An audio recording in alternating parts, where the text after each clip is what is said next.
नमस्कार दोस्तों, कैसे हैं। स्वागत है आपका आपके अपने YouTube channel Kirtiman future classes में। आज हम सीखेंगे कि sine square theta plus cos square theta is equal to 1 कैसे होता है। अगर आपने इसको याद किया है कि sine square theta plus cos square theta is equal to 1 है, आया कैसे है, तो चलिए हम फिर सीखते हैं कि sine square theta plus cos square theta is equal to 1 कैसे होता है। आप बिल्कुल ध्यान से समझिएगा, बिल्कुल आसानी से सीख सकते हैं। इसके लिए हम एक क्या बनाएंगे, समकोण त्रिभुज। समकोण त्रिभुज एक ऐसा त्रिभुज होता है जिसका एक कोण क्या हो, समकोण यानी 90 डिग्री का हो।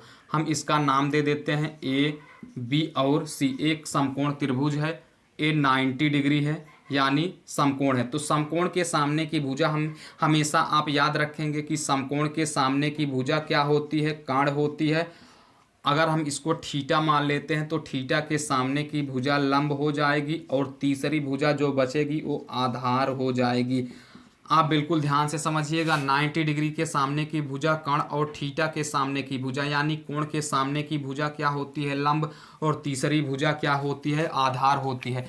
आपको अगर पता ना हो पाइथागोरस प्रमेय क्या होता है तो लिंक डिस्क्रिप्शन में है, वहाँ से आप बिल्कुल आसानी से सीख सकते हैं। तो चलिए हम पाइथागोरस प्रमेय इसमें लगाते हैं।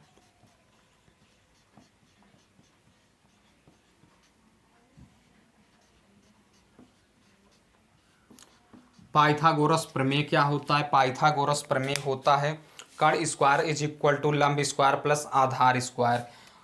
तो चलिए हम लगाते हैं।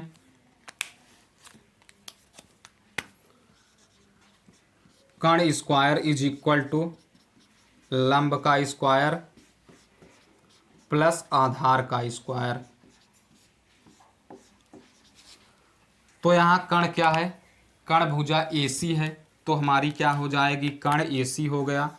AC का whole square is equal to लंब क्या है, BC है, तो BC का होल स्क्वायर प्लस आधार क्या है, AB है, तो AB का होल स्क्वायर। यहाँ तक आप बिल्कुल आसानी से समझ गए होंगे। चलिए फिर इसको करेंगे सॉल्व।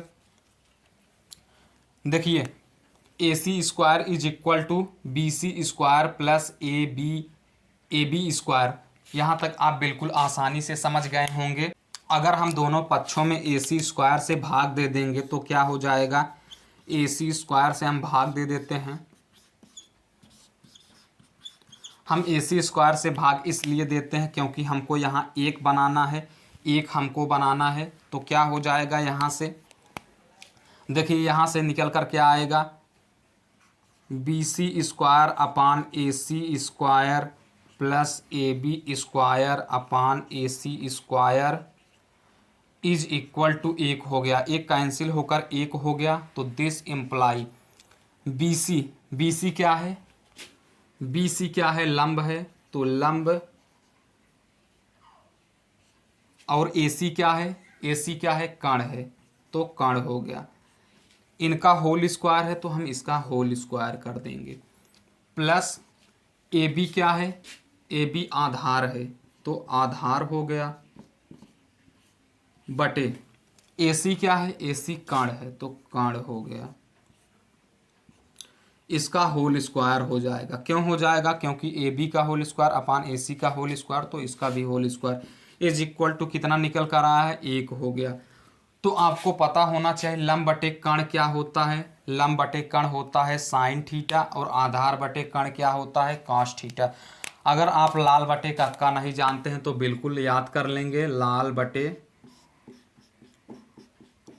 यहाँ लंब बटे कर्ण साइन को, आधार बटे कर्ण कास को, लंब बटे आधार टैन को, इसी का जस्ट उल्टा काट का, ये सेक का, ये कौशिक का। तो लंब बटे कर्ण किसको बताता है, लंब बटे कर्ण साइन को बताता है। लंब बटे कर्ण तो यहाँ से साइन थीटा हो गया, तो साइन थीटा का होल स्क्वायर हो गया, प्लस ये आधार बटे कर्ण किसको बताता है, कास को, तो कास थीटा का whole square is equal to 1 आया। आप यहाँ तक आसानी से समझ गए होंगे। तो यहाँ से क्या हो जाएगा, ए होल स्क्वायर है तो यहाँ से साइन स्क्वायर थीटा हो जाएगा, sine square theta plus cos square theta is equal to 1। यही क्या हो गया, प्रूफ हो गया। आप बिल्कुल आसानी से समझ गए होंगे। उम्मीद करते हैं आपको समझ में ज़रूर आया होगा। केवल बेसिक कॉन्सेप्ट यही है कि 90 डिग्री के सामने की भुजा कर्ण और कोण के सामने की भुजा लंब, और तीसरी भुजा आधार होती है। उम्मीद करते हैं आपको समझ में जरूर आया होगा। पाइथागोरस प्रमेय, कर्ण स्क्वायर प्लस कर्ण स्क्वायर इज इक्वल टू लंब स्क्वायर प्लस आधार स्क्वायर इज इक्वल टू, हमने इसको कैलकुलेशन किया तो sine square theta plus cos square theta is equal to 1 निकल कर आया। उम्मीद करते हैं आपको समझ में ज़रूर आया होगा। समझ में आया हो तो रिक्वेस्ट है कि लाइक ज़रूर करिएगा, चैनल को सब्सक्राइब करिएगा, बेल आइकन ज़रूर प्रेस करिएगा, अपने दोस्तों के साथ ज़्यादा से ज़्यादा शेयर करिएगा। चलिए फिर मिलेंगे किसी नेक्स्ट वीडियो में, तब तक के लिए टेक केयर। जय हिंद, भारत माता की जय।